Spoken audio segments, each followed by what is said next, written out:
नमस्कार, मी पौर्णिमा या यूट्यूब चॅनलवर आपलं सर्वांचं स्वागत आहे.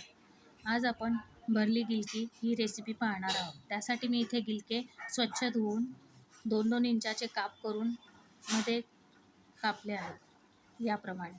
त्यात आता मी भाजलेला दाण्याचा कूट, बारीक चिरलेला कांदा, कोथिंबीर, तिखट, मीठ, मसाला, धना पावडर टाकून मसाला तयार केला व तो गिलक्यांमध्ये भरून घेतला आहे याप्रमाणे. आता एका कढईत थोडे तेल घेऊया. त्यात जिरे, मोहरी टाकू. आवड असल्यास थोडा हिंगही टाकावा. जिरे, मोहरी चांगले तडतडल्यावर त्यात आपण मसाला भरलेले गिलके हे टाकून चांगलं परतवून घेऊया. हे गिलके चांगले तळून झाल्यानंतर त्यात गरजेप्रमाणे पाणी टाकून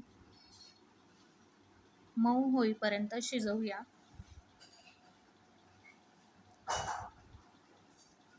गिलके शिजत असताना त्यावर झाकण झाकू नये, कारण गिलक्याचा हिरवा रंग हा चालला जातो व काळपट रंगाचे गिलके होतात.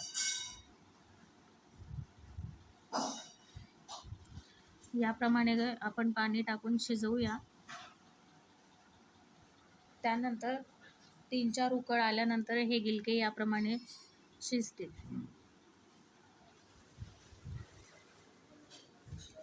गिलके शिजून मऊ झाले आहेत. आपण आता एका बाउलमध्ये काढून घेऊया. तयार आहे भरली गिलकी.